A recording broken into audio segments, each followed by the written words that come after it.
Welcome back to Ramzan Fizan. नाजरीन, आप देख रहे हैं रमज़ान मुबारक की खसूसी नशरियात, वो भी लाइव।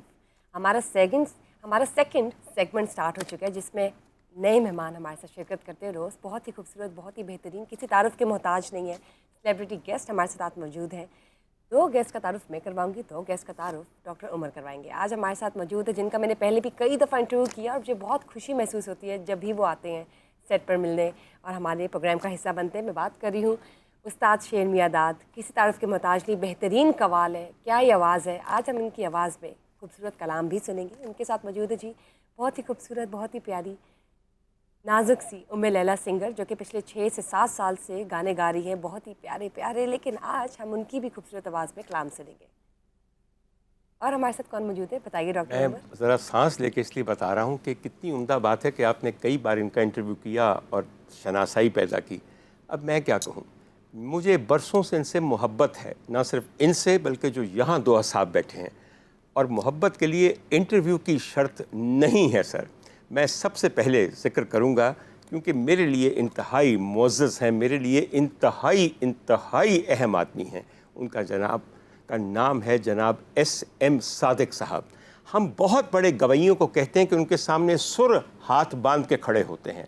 हम बहुत बड़े शायरों के मुताल्लिक कहते हैं कि उनके सामने अल्फाज हाथ बांध के खड़े होते हैं। मेरे भाई और मेरे दोस्त SM सादिक के सामने मिसरे हाथ बांध के खड़े होते हैं और कदम बढ़ा रहे होते हैं कि हाय परो दो मुझे अपने अशार में, ढाल दो मुझे अपने गीत में। खुदा ताला ने ये ख़ास करम इस शख्स पे किया है। अगर मैं ये कहूँ कि मजरू सुल्तानपुरी, कतील शिफाई, हसरत जयपुरी, ख्वाजा परवेज़, सबको मिला के जो इज़्ज़त उनके लिखे हुए गीतों को मिली है फिल्मों में और गैर फिल्मी मौसीकी में, वो सारी की सारी इज़्ज़त जमा करके एक आदमी के हिस्से में आई है, तो आप मानेंगे मेरी बात कि वो SM सादिक के हिस्से में आई। सर ये बड़ी करम नवाजी है अल्लाह की आप पे। और सर आपके साए में बैठी है एक बेइंतहा होनहार लड़की जो कि इतना उम्दा गाती है, जैसी उम्दा ज़ात, जैसी उम्दा तबीयत, वैसा उम्दा गला। और ये 3 चीज़ें अलग नहीं हो सकती सर जी। और मेरी तो बच्चियों की तरह है क्योंकि बरसों से शनासाई है। ये उस ज़माने की शनासाई है जब शबाना अब्बास अभी शबाना अब्बास नहीं बनी थी। हम कहते थे शबाना वो कसूर वाली, याद है ना आपको? बिल्कुल। बिस्मिल्लाह Shabana, it's a pleasure to have you, it's a pleasure to have you and to you. And sir मेरे लिए it's a pleasure and a privilege to have you here sir. आज तो हमारे साथ 3 सेलिब्रिटी गेस्ट और सिंगर्स मौजूद हैं। 3 4 यानी कि क्या आपका ख्याल है हमारी बच्ची बेहतरीन शायर हैं ही। बिल्कुल। लेकिन आज हम कलाम आप ज़रा इनको भी अपना कलाम कहते सुनिएगा तो आपको लगेगा कि यकीन कीजिए तहत में अगर कोई गुलकारी करता है तो SM सादिक साहब ही करते हैं। आपकी तरफ भी एक रिक्वेस्ट जाएगी कि आप भी पेश कीजिएगा।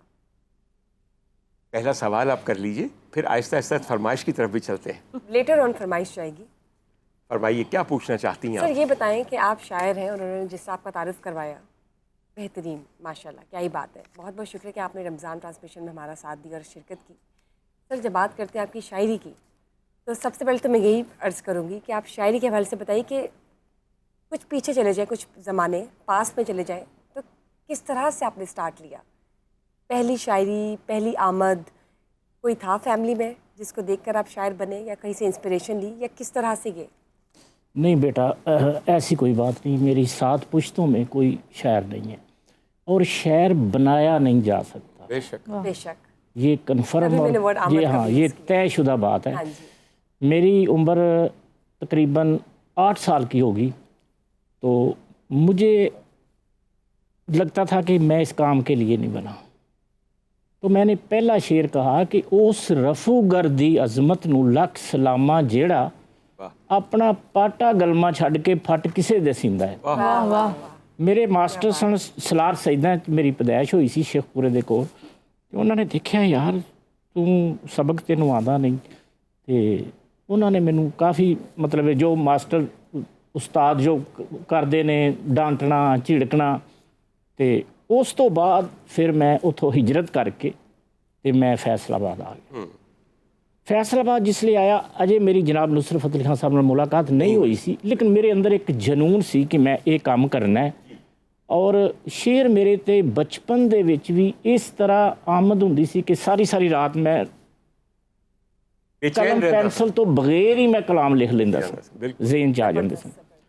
ਫਿਰ ਮੈਂ ਇੱਕ ਕਿੱਸਾ ਬਣਾਇਆ ਔਰ ਉਹ ਕਿੱਸਾ ਸੀ ਸੋਹਣੀ ਤੇ ਘੜੇ ਦਾ ਸਵਾਲ ਜਵਾਬ। ਠੀਕ ਉਸ ਦੌਰ 'ਚ ਗੁਲਾਮ ਅਲੀ ਆਸ਼ਿਕ ਅਲੀ ਕਵਾਲ ਹੁੰਦੇ ਸਨ। ਜੀ ਬਿਲਕੁਲ ਸਹੀ ਹੈ ਸਨ। ਤੇ ਮੈਂ ਉਹ ਕਲਾਮ ਲੈ ਕੇ ਤੇ ਮੈਂ ਰਾਜਾ ਬਾਜ਼ਾਰ ਕਸ਼ਮੀਰੀ ਬਾਜ਼ਾਰ ਇੱਕ ਰਾਜਾ ਕੁਤਬ ਸੈਂਟਰ ਇੱਕ ਦੁਕਾਨ ਸੀ, ਜੀ ਠੀਕ ਹੈ। ਰਾਜਾ ਬਸ਼ੀਰ ਉਹਦਾ ਇਹ ਨਾਮ। ਲਾਲਪੁਰ ਦੀ ਗੱਲ ਪੇ ਕਰਦੇ ਨਹੀਂ ਜੀ, ਮੈਂ ਲਾਹੌਰ ਦੀ ਗੱਲ ਕਰ ਲਾਹੌਰ ਦੀ ਕਰਦੇ ਪਏ, ਬਿਲਕੁਲ ਉਸ ਲਈ ਸਮਝ ਲਓ ਕਿ ਟੈਡੀ ਪੈਸਾ ਕਿੰਗਰਿਆਂ ਵਾਲਾ ਹੁੰਦਾ ਸੀ। ਜੀ ਬਿਲਕੁਲ ਹੁੰਦਾ ਸੀ ਯਹੀਆ ਖਾਨ ਦਾ ਦੌਰ ਸੀ। ਜੀ, ਮੈਨੂੰ ਸਮਝ ਆ ਗਿਆ। ਇਹ ਮੈਂ ਗੱਲਾਂ ਪਹਿਲੀ ਵਾਰੀ ਪ੍ਰੋਗਰਾਮ 'ਚ ਕਰ ਰਿਹਾ, ਪਹਿਲੇ ਨਹੀਂ ਇਹ ਕੀਤੀਆਂ। ਬਿਲਕੁਲ ਮੈਂ ਆਪਣੇ ਕੁਝ ਕਲਾਮ ਉਹਨਾਂ ਨੂੰ ਜਿਸ ਲਈ ਦਿਖਾਏ ਨਾ ਕਿ ਮੈਂ ਇਹਦਾ ਇੱਕ ਕਿੱਸਾ ਛਪਾਉਣਾ ਚਾਹੁੰਦਾ, ਕਿਉਂਕਿ ਨਾ ਇੰਨੀ ਆਮਦਨੀ ਸੀ ਨਾ ਕੋਈ ਪੈਸੇ ਸਨ।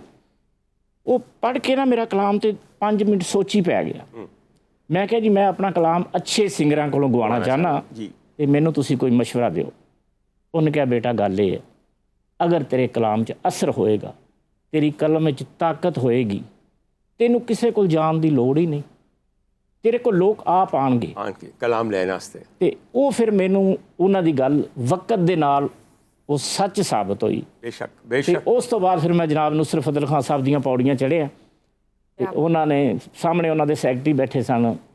ਉੱਥੇ ਸ਼ੇਰ ਮੀਆਂ ਦਾਸ ਸਾਹਿਬ ਦੇ ਵਾਲਦ ਸਾਹਿਬ ਵੀ ਮੈਨੂੰ ਮਿਲੇ, ਬਿਲਕੁਲ ਮੀਆਂ ਦਾਸ ਸਾਹਿਬ। ਅਕਸਰ ਮੇਰੀ ਉਹਨਾਂ ਨਾਲ ਮੁਲਾਕਾਤ ਉੱਥੇ ਹੁੰਦੀ ਸੀ, ਬਲਕਿ ਮੇਰੇ ਭਾਂਜੇ ਸਨ ਸਾਦੀ ਸੌਂਗ ਗੋਲ ਦੇ ਵਿੱਚ ਉਹਨਾਂ ਦਾ ਮਕਾਨ ਸੀ। ਤੇ ਉੱਥੇ ਨਾਲ ਇੱਕ ਮਾਰਕੀਟ ਵੀ ਸੀ ਚਮੜੇ ਦੀ। ਉਹ ਚਮੜੇ ਦੇ ਬੜੇ ਵੱਡੇ ਵਪਾਰੀ ਸਨ ਜਿਹੜੇ ਤੇ ਉਹ ਉਹਨਾਂ ਨੇ ਰਿਕਾਰਡਿੰਗ ਵੀ ਕੀਤੀ ਇਹਨਾਂ ਦੇ ਵਾਲਦ ਸਾਹਿਬ। ਬਿਲਕੁਲ ਸਹੀ। ਤੇ ਖਾਨ ਸਾਹਿਬ ਨੇ ਫਿਰ ਮੇਰੇ ਕਲਾਮ, ਪਹਿਲਾ ਕਲਾਮ ਮੈਂ ਲਿਖਿਆ ਉੱਥੇ ਅਮਲਾਂ ਤੇ ਹੋਣਗੇ ਨਵੇੜੇ, ਕਿਸੇ ਨਹੀਂ ਤੇਰੀ ਜ਼ਾਤ ਪੁੱਛਣੀ। ਉਸ ਕਲਾਮ ਦੇ ਵਿੱਚ ਜਿਹੜਾ ਪਹਿਲਾ ਸ਼ੇਰ ਹੈ ਉਹ ਬੁੱਲੇ ਸ਼ਾਹ ਦਾ, ਕਿਉਂਕਿ ਮੈਂ 3 ਕਲਾਮ ਲਿਖ ਕੇ ਮੈਂ ਆ ਗਿਆ ਸਾਂ ਤੇ ਉਹਨਾਂ ਨੇ ਰਾਤ ਨੂੰ ਜਾ ਕੇ ਕਲਾਮ ਰਿਕਾਰਡ ਕਰਾ ਦਿੱਤੇ। ਵਾਹ ਵਾਹ। ਔਰ ਮੈਂ ਉਹਨਾਂ ਦੀ ਅਜ਼ਮਤ ਨੂੰ ਔਰ ਉਹਨਾਂ ਦੀ ਕਬਰ ਨੂੰ ਮੇਰਾ ਸਲੂਟ ਹੈ। ਅਗਰ ਮੇਰੇ ਕਲਾਮ ਜਨਾਬ ਨੁਸਰਤ ਫਤਿਹ ਅਲੀ ਖਾਨ ਸਾਹਿਬ ਨਾ ਗਾਉਂਦੇ, ਅੱਜ SM ਸਾਦਕ ਨਾ ਹੁੰਦਾ। ਪਹਿਲੀ ਤਾਂ ਗੱਲ ਹੈ। ਉਸ ਤੋਂ ਬਾਅਦ ਫਿਰ ਚੱਲ ਨਿਕਲਿਆ ਸਿਲਸਿਲਾ, ਫਿਰ ਕਾਰੋਬਾਰ 'ਚ ਦਿਲ ਨਹੀਂ ਲੱਗਦਾ ਸੀ, ਸਾਰੀ ਰਾਤ ਖਾਨ ਸਾਹਿਬ ਕੋਲ ਬੈਠੇ ਰਹਿਣਾ। ਉਹ ਤੇ ਦੂਜਾ ਕਲਾਮ ਸੀ ਜਦੋਂ ਦਾ ਤੁਰਸ ਗਏ ਸਾਡੇ ਨਾਲ ਢੋਲਣਾ। ਤੀਸਰਾ ਕਲਾਮ ਸੀ ਐਵੇਂ ਬੋਲਣਾ ਬਨੇਰੇ ਤੇ ਕਾਵਾਂ ਸੱਜਣਾ ਨਹੀਂ ਆਉਣਾ। ਉਹਦੇ 'ਚ ਰਾਹਤ ਫਤਿਹ ਅਲੀ ਖਾਨ ਸਾਹਿਬ ਛੋਟੇ ਜਿਹੇ ਬੈਠੇ ਨੇ। ਤੇ ਇਸ ਤਰ੍ਹਾਂ ਕਰਕੇ ਫਿਰ ਅੱਲਾ ਨੇ ਇਹ ਸ਼ਾਇਰੀ ਜਿਹੜੀ ਇਹ ਇਲਹਾਮ ਹੈ, ਮੇਰੇ ਵੱਸ ਦੀ ਗੱਲ ਨਹੀਂ। ਲੋਕ ਕਈ ਸੋਚਦੇ ਹੋਣਗੇ ਯਾਰ SM ਸਾਦਕ ਨੇ ਇੰਨਾ ਕੰਮ ਕੀਤਾ ਹੈ, ਇਹ ਕਿਵੇਂ ਕਰ ਦਿੰਦਾ, ਲੇਕਿਨ ਇਹ ਮੇਰੇ ਵੱਸ ਦੀ ਗੱਲ ਨਹੀਂ। ਇਹ ਮੇਰਾ ਰੱਬ ਹੈ ਜਿਹੜਾ ਕਰਾਂ। ਇੱਥੇ ਮੈਂ ਥੋੜਾ ਜਿਹਾ 1 ਮਿੰਟ ਹੋਰ ਲਵਾਂਗਾ ਕਿ ਮੈਂ ਜਦੋਂ ਪਹਿਲੀ ਦਫਾ ਮੈਨੂੰ ਬੁਲਾਵਾ ਆਇਆ ਸਰਕਾਰ ਦੇ ਰੋਜ਼ੇ ਤੋਂ, ਤੇ ਮੈਂ 100 ਨਾਤ ਸਰਕਾਰ ਦੇ ਰੋਜ਼ੇ ਦੇ ਸਾਹਮਣੇ ਬਹਿ ਕੇ ਲਿਖੀ, ਜਿਹਦਾ ਮੇਰਾ ਪਹਿਲਾ ਕਲਾਮ ਸ਼ੇਰ ਮੀਆਂ ਦਾਸ ਸਾਹਿਬ ਨੇ ਗਾਇਆ, ਹੰਝੂਆਂ ਨਾਲ ਗੁਸਲ ਦਿਆਂ ਸਰਕਾਰ ਦੇ ਵਿਹੜੇ ਨੂੰ। ਇਹਦੇ 52 ਸ਼ੇਰ ਸਨ। ਇੱਕ ਵਾਰ ਜੇ ਵੇਖ ਲਵਾਂ ਗਮਖਾਰ ਦੇ ਵਿਹੜੇ ਨੂੰ, ਰੱਬ ਅਰਸ਼ਾਂ ਤੋਂ ਸੁੱਟਦਾ ਏ ਫੁੱਲ ਆਪਣੀ ਰਹਿਮਤ ਦੇ, ਖੁਸ਼ਬੂਆਂ ਲੁਟਾਉਂਦਾ ਏ ਦਿਲਦਾਰ ਦੇ ਵਿਹੜੇ ਨੂੰ। ਕਿਤੇ ਨੂਰ ਦੀ ਕਿਰਮੇ ਨੇ, ਕਿਤੇ ਬਾਰਿਸ਼ ਰਹਿਮਤ ਦੀ, ਰੱਬ ਸੁੱਕਣ ਨਹੀਂ ਦਿੰਦਾ ਕਦੇ ਯਾਰ ਦੇ ਵਿਹੜੇ ਨੂੰ। ਰੋਜ਼ੇ ਦੇ ਸਤੂਨਾਂ ਨੂੰ ਗੱਲ ਆਇਆਂ ਠੰਡ ਪੈਂਦੀ, ਦੁੱਖ ਤੱਕਿਆਂ ਮੁੱਕ ਜਾਂਦੇ ਦਰਬਾਰ ਦੇ ਵਿਹੜੇ ਨੂੰ। ਪੰਡ ਚੁੱਕ ਕੇ ਗੁਨਾਹਾਂ ਦੀ ਨਹੀਂ ਜਾਣਾ ਜੇ ਰੋਜ਼ੇ ਤੇ, ਦੁੱਖ ਦੱਸਦੇ ਦਲੀਜਾਂ ਤੋਂ ਸਰਕਾਰ ਦੇ ਵਿਹੜੇ ਨੂੰ। ਜਿਹੜਾ ਵੇਖ ਲਵੇ ਸਾਦਕ ਸੁੱਖ ਪਾਵੇ ਹਯਾਤੀ ਦੇ, ਇਹ ਸ਼ਰਫ ਤੇ ਬਖਸ਼ਿਆ ਏ ਰੱਬ ਯਾਰ ਦੇ ਵਿਹੜੇ ਨੂੰ। ਅੱਖੀਆਂ ਵਿੱਚ ਲੈ ਅਥਰੂ ਜਦੋਂ ਛੱਡਿਆ ਮਦੀਨੇ ਨੂੰ, ਮੈਂ ਮੁੜ ਮੁੜ ਤੱਕਦਾ ਸਾਂ ਸਰਕਾਰ ਦੇ ਵਿਹੜੇ ਨੂੰ। ਉਹ ਮੈਂ ਜ਼ਮਜ਼ਮ ਉਸ ਵੇਲੇ ਤੇ ਇਹ ਸਿਸਟਮ ਨਹੀਂ ਸੀ, ਤੇ ਉਹ ਜਿਹੜਾ ਜੰਨਤ ਦਾ ਟੁਕੜਾ ਸਰਕਾਰ ਦੇ ਰੋਜ਼ੇ ਦੇ ਨਾਲ, ਉੱਥੇ ਵੀ ਬੰਦਾ ਈਜ਼ੀ ਚਲਾ ਜਾਂਦਾ ਸੀ। ਤੇ ਇਸ ਤਰ੍ਹਾਂ ਸਾਰੇ ਸਿਲਸਿਲਾ ਸ਼ੁਰੂ ਹੋਇਆ। ਤੇ ਫਿਰ ਮੇਰੇ ਨਾਲ ਇੰਡੀਆ ਨਾਲ ਮੇਰਾ ਰਾਬਤਾ ਹੋ ਗਿਆ। ਫਿਰ 400 ਚੱਲ ਅੱਲਾ ਨੇ ਮੇਰੇ ਕੋਲ ਇਹ ਕੰਮ ਕਰਾਇਆ। ਮੇਰੀ ਕੀ ਔਕਾਤ